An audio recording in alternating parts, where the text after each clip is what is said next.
पर आमंत्रित करूंगी श्री सचिन गुप्ता जी को और साथ ही साथ उच्च शिक्षा मंत्री योगेंद्र उपाध्याय जी को, जो कि आज के हमारे चीफ गेस्ट भी हैं। तो एक बार जोरदार तालियां प्लीज उनके लिए होनी चाहिए। और क्योंकि भारत निर्माण की जब हम बात कर रहे हैं तो भारत निर्माण में देखिए बड़ा इंपॉर्टेंट रोल होता है शिक्षा का, और शिक्षा के क्षेत्र में जैसे मैंने जिक्र भी किया कि सरकार लगातार प्रयासरत है और उसमें योगेंद्र जी का एक बहुत ही महत्वपूर्ण योगदान भी है।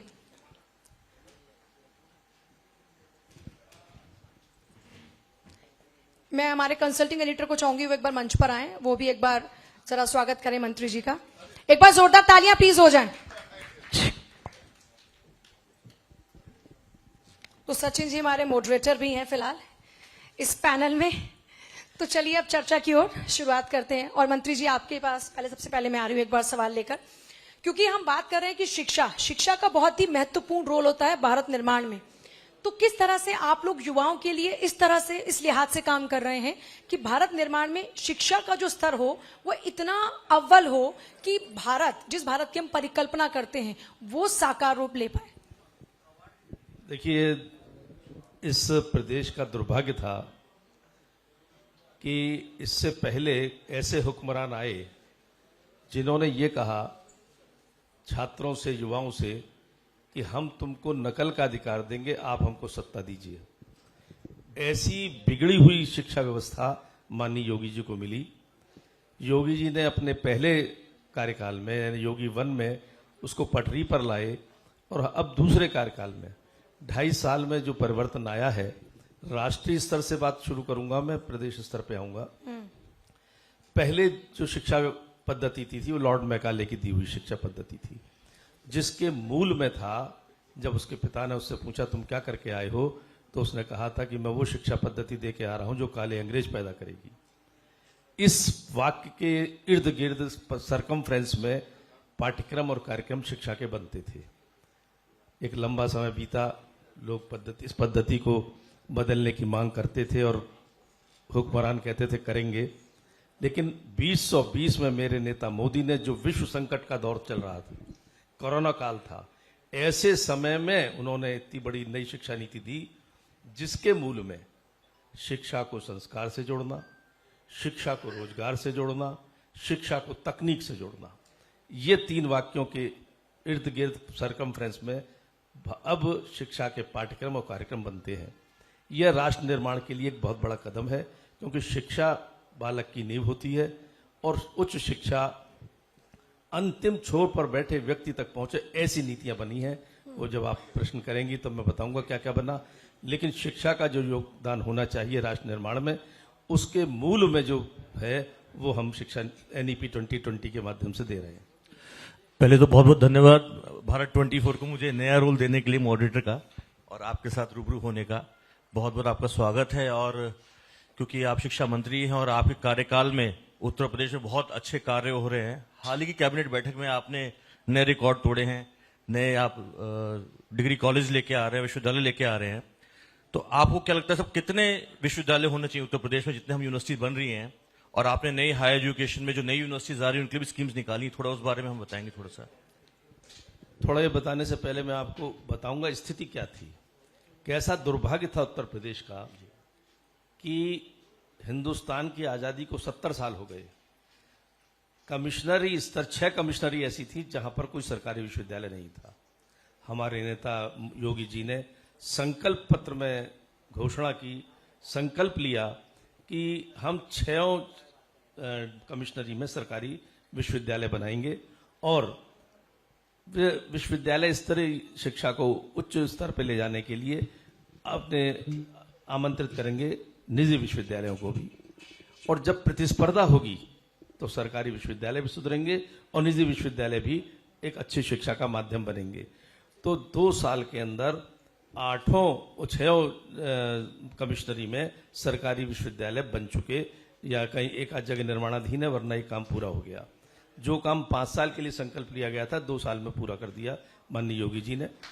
ऐसे ही पिछले दौरान 16 नए निजी विश्वविद्यालय को LOP दी गई है, यानी संचालन का प्राधिकार पत्र, और लगभग 6 को LOI दी जा चुकी है, आशय पत्र। नए विश्वविद्यालय, निजी विश्वविद्यालय आ रहे हैं और उसका परिणाम ये हुआ कि जो माननीय योगी जी ने एक कानून व्यवस्था चाक चौबंद दी, तो अब राष्ट्रीय और अंतर्राष्ट्रीय ख्याति प्राप्त विश्वविद्यालय उत्तर प्रदेश के अंदर आ गए हैं। जेएसएस जैसा चंडीगढ़ विश्वविद्यालय जो अंतर्राष्ट्रीय रैंकिंग में है, वो उत्तर प्रदेश में आ गया है। उन्नाव में उन्होंने अपना एक विश्वविद्यालय खोला है। तो एक तो ये सिलसिला जो चला है, और जब ये प्रतिस्पर्धा हुई तो आज उत्तर प्रदेश में 2 साल पहले तक एक भी विश्वविद्यालय ए ग्रेडिंग में नहीं था, नेक की ए ग्रेडिंग में। आज उत्तर प्रदेश के सरकारी की बात करता हूं मैं, सरकारी का होना बड़ी बात है। 7 सरकारी विश्वविद्यालय A++, 4 विश्वविद्यालय A+ रैंकिंग में है, और निजी विश्वविद्यालय में 6 A+ और 4 A ग्रेड में है। बी ग्रेड की तो मैं गिनती नहीं करता। अब यूजीसी की ग्रेड में कोई विश्वविद्यालय इससे पहले कभी नहीं रहा। ग्रेड 1 में 3 विश्वविद्यालय आ चुके हैं। उत्तर प्रदेश में विश्वविद्यालय का हिंदुस्तान के 500वें नंबर पर कहीं स्थान नहीं था किसी विश्वविद्यालय का। आज उत्तर प्रदेश के 3 विश्वविद्यालय, एक 74, एक 94, एक 97 रैंक पे आ चुके हैं। ये कितनी बड़ी उपलब्धि है, और अंतर्राष्ट्रीय रैंक में भी जाने की प्रतिस्पर्धा में है। इसके सबके परिणाम क्या होते हैं? रैंकिंग के कोई पूछ सकता है कि क्या है इसके परिणाम। विदेश, लखनऊ यूनिवर्सिटी का एक उदाहरण दूंगा बस। जिस लखनऊ यूनिवर्सिटी में 80 विदेशी छात्र पढ़ने आते थे, आज लगभग 1000 छात्र विदेशी पढ़ने आते हैं। यानी अब उत्तर प्रदेश शिक्षा का हब बनता जा रहा है। यह राष्ट्र निर्माण में उत्तर प्रदेश का योगदान है। बस एक सेकंड में रुकूंगी। राज्य मंत्री राकेश गर्ग जी भी इस वक्त हमारे बीच में है, तो एक बार उनका भी जोरदार स्वागत। सर, बहुत बहुत स्वागत है आपका भारत 24 के इस कार्यक्रम में, प्लीज। नो डाउट आपने प्रगति करी और बहुत नए विश्वविद्यालय आए हैं। इसी का नतीजा है कि आज आगरा, मथुरा में पूरे उत्तर प्रदेश में सबसे ज्यादा विश्वविद्यालय है। और मैं ये भी कहना चाहूंगा कि अभी एक, जैसे आपने नई यूनिवर्सिटीज के लिए आपने बहुत सारी पॉलिसीज दी हैं, आपने रियायतें दी हैं, तो कहीं ना कहीं पुरानी यूनिवर्सिटीज के मन में है कि हमारे लिए अगर हम एक्सपैंड करते तो उनके लिए रियायतें क्या है। तो कहीं ना कहीं अपने बच्चे और बाहर के वो बच्चे में थोड़ा सा डिफरेंस किया जा रहा है, तो वो भी सरकार को क्या देखना नहीं चाहिए? नहीं, देखिए, सर्वाइवल फॉर द फिटेस्ट है। मैंने कहा ना कि जब हम लोग निजी विश्वविद्यालय लाने लगे तो सरकारी विश्वविद्यालय यही प्रश्न उठाने लगे कि हम लोगों का क्या होगा जब निजी विश्वविद्यालय आ जाएंगे। उन्होंने अपने स्तर को सुधारा। आज सरकार, उत्तर प्रदेश में सर्वाधिक ग्रेड प्राप्त विश्वविद्यालय हिंदुस्तान में यदि है तो उत्तर प्रदेश के अंदर है, जहां पहले कोई भी नहीं था, और सरकारी उसमें ज्यादा हो गए। उन्होंने उस प्रतिस्पर्धा में, दौड़ में भाग लिया।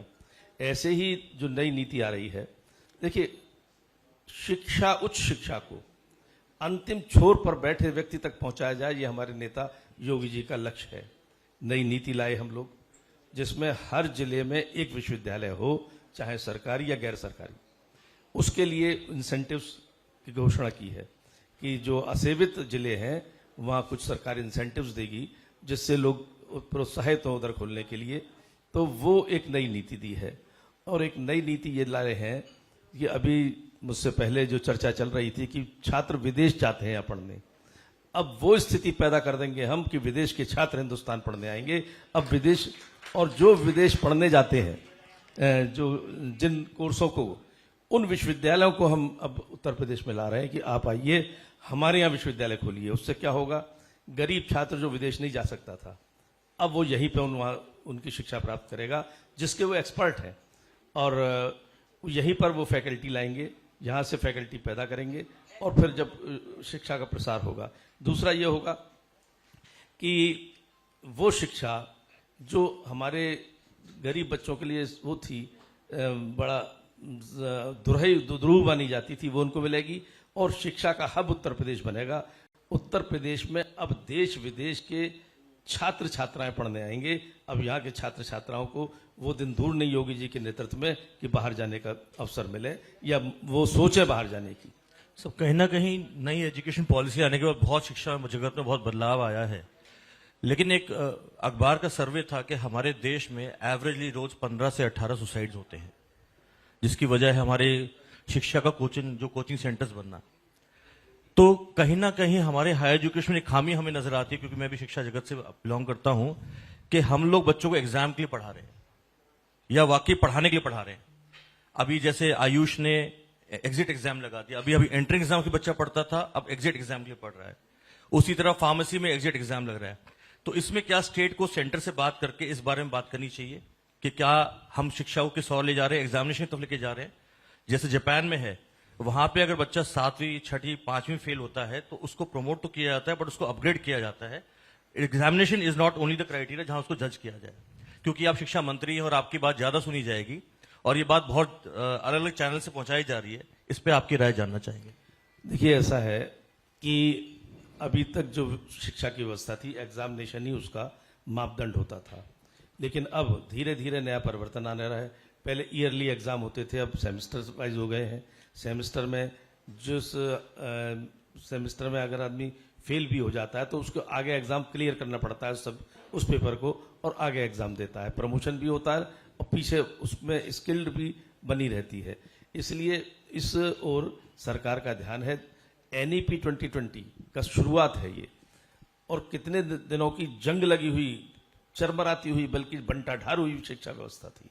आज उसमें सुधार हो रहा है और आशातीत सुधार हो रहा है। आज उत्तर प्रदेश का शिक्षाविद भी कहता है, और मैंने जैसे बताया कि अब विदेशी छात्र जब यहाँ पढ़ना, लखनऊ यूनिवर्सिटी का तो एक उदाहरण दिया है, वरना अन्य यूनिवर्सिटी के आंकड़े भी मेरे पास हैं, लेकिन इस समय ना तो बताने का समय ना उपलब्ध है। तो इस समय जो ग्रेड हम लोग ले रहे हैं शिक्षा का, उसमें जो भी सुधार की आवश्यकता होगी उसको तुरंत करते हैं। बिल्कुल खुले दरवाजे हैं। शिक्षा चूंकि छात्र की नींव है, भविष्य की नींव है, इसलिए इसमें कोताही बरतने की ना तो मोदी जी ना योगी जी चाहते हैं। मैं एक सवाल बस पूछना चाह रही हूँ आपसे, और क्योंकि हमारे पास वक्त भी कम है, बहुत इंपॉर्टेंट क्वेश्चन है। युवाओं में जो नशे का हम क्रेज देख रहे हैं, युवा नशे की ओर आगे बढ़ रहे हैं, हमारी स्ट्रेंथ है युवा, उसके लिए उच्च शिक्षा में कैसे युवाओं को अवेयर किया जा रहा है कि वो इस नशे की ओर आगे ना बढ़े? देखिए, जब मैंने कहा ना कि पहले कौन सी शिक्षा पद्धति थी, आज कौन सी शिक्षा पद्धति है। पहले के मूल आधार में क्या था, आज हमारे मूल आधार में शिक्षा को संस्कार से जोड़ना, और ये संस्कार विहीन शिक्षा थी, इसीलिए नशे की ओर उन्मुख होते थे छात्र। अब जब छात्र छात्राओं को संस्कार मिलेंगे तो उनको संस्कार में यह भी है कि अपने शरीर को स्वस्थ, मन और तन दोनों को स्वस्थ कैसे रखा जाए। अपने भूतकाल को बताना पड़ता है। शानदार था भूत, तो वर्तमान को संवारो और भविष्य को निखारो। ये जब थ्योरी है हमारी, उसकी मूल आत्मा है, तो उसमें यह भी समझाया जा रहा है कि नशे की आदत से दूर रहिए, क्योंकि नशे से बहुत विकृतियां होती हैं, मानसिक शारीरिक दोनों होती हैं। धीरे धीरे वो भी ठीक होगा। सब हमारे आपके उत्तर प्रदेश ऐसा प्रदेश है जहां पे आपके दिव्यांगजनों के लिए यूनिवर्सिटी है, लखनऊ में शकुंतला मिश्रा यूनिवर्सिटी। उसी तरह हमारे प्रदेश में और पूरे देश के अंदर तकरीबन जो लास्ट सर्वे हुआ था आज से 15 साल पहले, उसमें 4 से 5% दिव्यांगजन इस देश में है। एक मूल बात निकल के आती है कि इस प्रदेश के अंदर, इतना बड़ा प्रदेश है, एक दिव्यांगजनों का हाई एजुकेशन स्कूल बोर्ड भी होना चाहिए। हम इंक्लूसिव एजुकेशन की बात करते हैं, लेकिन कहीं ना कहीं उस बच्चे को स्पेशल एजुकेशन, जो बच्चा होता है उसको एक स्पेशल स्कूल भी चाहिए होता है, जिसकी बहुत कमी है। मैं इस माध्यम से आपसे निवेदन करूंगा, क्योंकि आप हाई एजुकेशन में, तो इस पटल पे रखें कि उन बच्चों के लिए एक अलग से स्कूल बोर्ड भी बनाया जाए, क्योंकि वो बच्चे हाई एजुकेशन नहीं आ पा रहे हैं। क्योंकि एक हमारा एक मूल उदाहरण ये भी है कि पूरी न्यू एजुकेशन पॉलिसी के बच्चों को हाई एजुकेशन में ज्यादा से ज्यादा एनरोलमेंट हो, लेकिन वो बच्चा अभी ऊपर आ नहीं पा रहा है because of the school education. तो स्कूल एजुकेशन में अगर वो बोर्ड अच्छा बनेगा तो आपकी एनरोलमेंट रेशियो ऊपर अच्छा बनेगा। इसकी स्टडी बिल्कुल बाकायदा साइंटिफिक ढंग से 3 विभाग मिलकर कर रहे हैं, बेसिक शिक्षा, माध्यमिक शिक्षा, उच्च शिक्षा। कितने बेसिक शिक्षा में लोगों ने एंट्री ली थी, और वो जब उच्च शिक्षा, माध्यमिक शिक्षा की हो रहा है, तो उसमें कितने रह गए। मान लीजिए 100 बच्चों ने फॉर्म भरे और 100 बच्चे एंट्री ली बेसिक शिक्षा में, तो अगर 80 माध्यमिक में आए तो 20 क्यों रह गए, चाहे उनमें दिव्यांग हो, चाहे ठीक ठाक लोग हों। ऐसे ही माध्यमिक शिक्षा में जितनों ने शिक्षा ली, उसके बाद हायर एजुकेशन में कितने आए, उसमें कहाँ खामी रह गई, क्यों रह गई। अगर कोई रोजगार से जुड़ गए तो ठीक है, आज शिक्षा को रोजगार से जोड़ा जा रहा है, हर शिक्षा के साथ, डिग्री के साथ कोई ना कोई रोजगार भी अटैच किया जा रहा है, तो उनको समझाया जाएगा कि शिक्षा, उच्च शिक्षा लेना भी आवश्यक है। तो इसलिए परिवर्तन बहुत अच्छे दृष्टि से हो रहे हैं और अच्छे के लिए हो रहे हैं।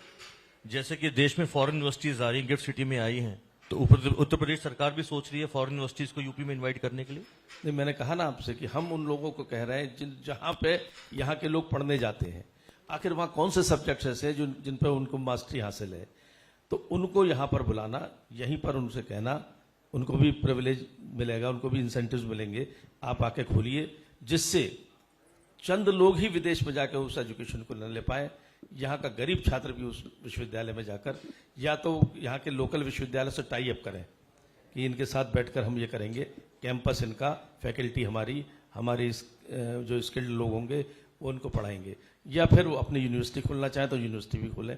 इस नई नीति आ चुकी है, बस उसको सदन से अप्रूवल होना रह गया है, उसके बाद वो भी होगा। अच्छे अच्छे विश्वविद्यालय जहां आज हम उत्तर प्रदेश में राष्ट्रीय और अंतर्राष्ट्रीय ख्याति प्राप्त विश्वविद्यालय ला चुके हैं, अब अंतर्राष्ट्रीय स्तर के विश्वविद्यालय भी उत्तर प्रदेश में आएंगे। लेकिन उसमें थोड़ी सी भ्रांति ये सुनने में आ रही है कि जैसे हम कहते हैं 1 नेशन 1 इलेक्शन 1 रूल, कहीं ना कहीं फॉरेन यूनिवर्सिटी को लेवरेज देने के लिए हम अपनी यूनिवर्सिटीज को वो जो चाहे वो अपना पैसा फॉरेन वापस ले जा सकेंगे, अपनी फैकल्टीज पे उनका टैक्सेस नहीं होंगे, उसके लिए भी सरकार को सोचना चाहिए। जो हमारी अपनी यूनिवर्सिटीज हैं उनको भी कैसे लॉस ना हो, लेवल प्लेइंग गेम होना चाहिए, ये भी एक हमारी दरकार है। देखिए, सब दृष्टि से तभी मैंने कहा कि अगर वो यहाँ की यूनिवर्सिटी से टाई अप करके यहीं उनके कैंपस में खोलना चाहें, अपनी फैकल्टीज लेकर आएं, खोलें। यदि देखिए कहीं से भी अच्छी चीज आती है तो यहाँ के प्राइवेट यूनिवर्सिटी वाले घबरा क्यों रहे हैं? उनको चाहिए कि उस स्तर पर दौड़ लगाएं जैसे सरकारी विश्वविद्यालय दौड़ लगाई। और आज मुझे कहने में गर्व है कि मैंने जैसे आंकड़े आपको बताया कि 7 सरकारी विश्वविद्यालय A++, निजी विश्वविद्यालय एक भी A++ नहीं है। यानी जब दौड़ में आए, जो बी में रहते थे सरकारी विश्वविद्यालय या इस दौड़ में जाते ही नहीं थे, वो आज A++ और 4 A+, जबकि निजी विश्वविद्यालय में 6 A+ और 4 A, वहाँ A++ कोई है ही नहीं। लेकिन उत्तर प्रदेश ने अचीवमेंट किया है उनके माध्यम से भी। तो जब प्रतिस्पर्धा होगी तो निश्चित रूप से गुणवत्ता बढ़ेगी, तो नियम है, शाश्वत नियम है।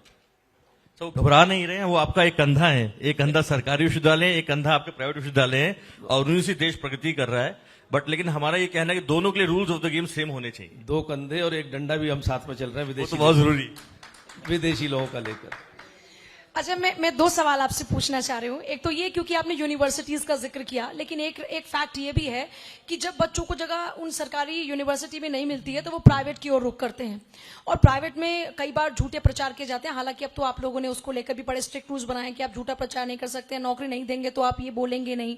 लेकिन फिर भी ये पूरा का पूरा जो कारोबार है वो चल रहा है, और कई दफा जो प्राइवेट यूनिवर्सिटी में बच्चे पढ़ते हैं उनका भविष्य अधर में लटक जाता है। तो इसके लिए कोई और भी प्लानिंग है क्या? कुछ और स्ट्रिक्ट रूल्स भी इनके लाने की तैयारी है? तो कारोबारियों को गलत नहीं सोचना चाहिए। जो एक टेंडेंसी बन चुकी है समाज की, समाज में सभी लोग हैं, हम भी हैं, मीडिया भी है और लोग भी हैं। कारोबारी अच्छी, जो चंडीगढ़ यूनिवर्सिटी क्या है, इंटरनेशनल ख्याति प्राप्त विश्वविद्यालय है। मैं उसका बार बार बोल रहा हूं तो मैं ब्रांड एम्बेसडर बन जाऊंगा खामोखा, उनको फायदा मिलेगा, लेकिन फायदा अच्छी जगह मिलता है तो मुझे ऐतराज नहीं। ऐसे ही JSS यूनिवर्सिटी क्या है, यदि एक घटना सुना दूं आपको, जब मैं हायर एजुकेशन मिनिस्टर बना तो महामहिम राज्यपाल ने मुझसे कहा तुम 2 यूनिवर्सिटी देखने जाना, JSS और चंडीगढ़। तो मैंने कहा आप देखे आई हैं? बोले मुझसे PM ने कहा था कि इन 2 यूनिवर्सिटी की जाके देखो गवर्नर बनने के बाद, क्योंकि वो कुलाधिपति होती है। बोली मैं दोनों देख कर आई हूं। मैं JSS गया बस, तो उसका अंतर समझ में आया। हमारे यहाँ कैसे अंतर को दूर किया जाए। फिर चंडीगढ़ वालों से बात हुई तो उनको मैंने आमंत्रित ही कर लिया, वो आ भी गए, क्योंकि उत्तर प्रदेश का योगी जी के वजह से वातावरण बहुत अच्छा हो गया। तो जब ये लोग स्वयं आ गए तो वो उस दिशा में जो आप कह रही हैं, ये कारोबारी लोग अच्छा काम करते हैं। जब वो अच्छा करेंगे तो प्रतिस्पर्धा। और जहां तक सवाल है कि सरकारी यूनिवर्सिटी में एडमिशन नहीं मिलता इसलिए वहां जाते हैं, ये मैं नहीं मानता। सरकारी यूनिवर्सिटी से अच्छी एजुकेशन वहां मिलती है, प्राइवेट यूनिवर्सिटीज में जहां जहां मिलती है वहां जाते हैं। जो खराब यूनिवर्सिटी वहां नहीं जा रहे। मैं इसका एग्जांपल देना चाहूंगा, संस्कृति यूनिवर्सिटी भी यहाँ पर है, जिसमें आप भी आए हैं और माननीय राज्यपाल भी आए हैं। अगर वहां गौशाला भी है तो आर्टिफिशियल इंटेलिजेंस की वहां पे इंक्यूबेशन लैब भी है। अगर वहां पे गोबर से, अगर वहां पे पूरा मेस का और किचन का चल रहा है गोबर गैस से, तो वहीं पे आधुनिक तकनीक से पूरा इंक्यूबेशन सेंटर है जो यूपी गवर्नमेंट का भी है, और इसरो का रिसर्च सेंटर भी है वहां पर। और वहां पे बहुत सारी रिसर्च करी जा रही है, और पूरे देश के अंदर highest number of patent file करता है, जिसके बाद रिलायंस और इन्फोसिस आता है, और बाकी प्रदेश के बाकी यूनिवर्सिटी अलग आती है। संस्कृत यूनिवर्सिटी में अच्छी एजुकेशन है, इसलिए लोग जाते हैं। इसलिए नहीं जाते कि आगरा यूनिवर्सिटी में एडमिशन नहीं मिल रहा। और सर आयुर्वेद के अंदर तो सरकारी यूनिवर्सिटी से पहले सीटें भरती है, जो आपने सवाल की। मैं वही बात कह रही हूँ कि ऐसा है ना कि अभी सीट्स तो लिमिटेड है ना, बच्चे बहुत ज्यादा हैं, इंफ्रास्ट्रक्चर पर आप काम कर रहे हैं, लेकिन उस दिशा में तो भी और काम करना बाकी है। नहीं, मैं उस दिशा में सवाल पूछ रही हूँ कि ये एक रीजन रहता है कि बच्चे प्राइवेट यूनिवर्सिटी की तरफ जाते हैं। प्राइवेट यूनिवर्सिटी की तरफ जाते हैं, इसको इसमें ऐतराज क्या है, ये पहले मैं समझ नहीं पा नहीं, रहा। ऐतराज की बात देखिए, वहां पर ज्यादा पैसा खर्चा होगा, सरकारी में कम पैसे में देखिए, उनको उनका नहीं, भविष्य ज्यादा अच्छा ये नहीं नजर है। आता है। जैसे एमबीबीएस की सीट्स का ही ले जो लीजिए। वहां जा रहे हैं, अगर कहीं पे फीस ज्यादा है, मुझे नहीं, मैं इस कंपैरिजन में पढ़ता नहीं ज्यादा, लेकिन अगर ज्यादा है तो वहां क्यों जाके ज्यादा में दे रहा है, कम वाले में क्यों नहीं जा रहा? इसका मतलब वहां पर ज्यादा पैसा देना उसे मंजूर है, क्योंकि क्वालिटी मिल रही है उसको वहां पर। कई बार ऑप्शन भी होता है उसका एक रीजन कि ऑप्शंस नहीं है। नहीं, ऑप्शन देखिए, अब सरकारी विश्वविद्यालय में कौन सरकारी विश्वविद्यालय ऐसा है जहां एडमिशन फुलफिल हो गए हो? एक बताइए उत्तर प्रदेश के अंदर, नहीं है कोई। नहीं, लेकिन ऐसा होता है ना, तभी तो बच्चे जाते हैं दूसरी प्राइवेट होता यूनिवर्सिटी की ऐसा ओर। देखिए, जब विश्वविद्यालय कम थे, आज तो हर कमिश्नरी में एक सरकारी विश्वविद्यालय है, उससे भी ज्यादा अलग है, लेकिन हर कमिश्नरी में एक हो गया। फिर इट faculty इज अ में मैटर शायद ऑफ reason चॉइस। आता है। मैडम इट इज, आज का बच्चा जेन जी है, जो नया बच्चा आएगा वो जेन बीटा होगा, अल्फा होगा। आज हम जेन जी की बात कर रहे हैं, वो बहुत सतर्क है, उसको पता है मुझे कहाँ जाना है, मुझे क्या चाहिए। हमारा प्राइवेट यूनिवर्सिटी का कस्टमर है माँ बाप, बट सर्विस हम दे रहे हैं बच्चे को। तो बच्चा आज अपने आप को पूरा स्टडी करता है 360 से, मुझे इंफ्रास्ट्रक्चर कहाँ मिलेगा, फैकल्टी कहाँ मिलेगी। और पेरेंट्स भी प्राइवेट में तभी जाते हैं जब वो उस फीस को बर्दाश्त कर पाते हैं, लेकिन वो देखते हैं कि क्या बच्चे करियर वहां है या नहीं है। तो there are very several factors. ऐसा नहीं है कि आप सारे मापदंडों पे एक तरह से टेबल पे ना, there is a bad apple in a basket and there is a good apple also, but one bad apple does not spoil the whole basket also. तो ऐसा नहीं है, वहां बैड एग्जांपल्स गवर्नमेंट में भी हैं, प्राइवेट में भी हैं। बट आज का बच्चा बड़ा सतर्क है, उसको पुरानी तरह सिर्फ एड से भावने एड से बच्चा नहीं आता, वो खुद जाता है, पूरा देखता है, उसके बाद सेलेक्ट करता है। लेकिन उसमें एक फैक्टर है ना, आप लोग इस बात से एक बात तो इत्तेफाक रख रहे हैं। दूसरा, फैकल्टी पे मैं आना चाहूंगी कि फैकल्टी की सिचुएशन अभी क्या है यूनिवर्सिटीज के अंदर, गवर्नमेंट यूनिवर्सिटी के अंदर। जहां पर जिस फैकल्टी की जितनी आवश्यकता है वहां पूरी है, और जहां नहीं है वहां पे फौरन हम वैकेंसी निकालते हैं, पद सृजन करते हैं, आती है फैकल्टी। इसीलिए मैं पूछूंगी, मतलब आप ये कह रहे हैं कि अब हालात अभी काफी अभी बेहतर हो हाल में चुके ही हैं। पिछले मंगलवार को ही, सॉरी शुक्रवार को, नया डिसीजन लिया है हमारी कैबिनेट ने, हमारे विभाग ने, कि जितने भी सरकारी महाविद्यालय, 71 सरकारी महाविद्यालय, सबको सरकार संचालित करेगी। ये भी ऑफर, ये भी एक प्रपोजल था, उसमें पीपीपी मॉडल पे दे दिया जाए। ये भी प्रपोजल था कि यूनिवर्सिटी संचालित करें। तो तय हुआ जब हम लोग बैठे माननीय मुख्यमंत्री जी के साथ, मुख्यमंत्री जी बोले ये ठीक रहेगा कि हम ही उसको संचालित करें। तो बेटरमेंट की ओर आगे बढ़ रहे हैं ना, यही सवाल है कि बेटरमेंट की ओर आगे बढ़ रहे हैं। बहुत बहुत शुक्रिया आप दोनों का ही मंच पर आने के लिए और जुड़ने के लिए। अगले सेशन की ओर अब हम आगे बढ़ते हैं। आप दोनों का बहुत बहुत शुक्रिया। Thank you.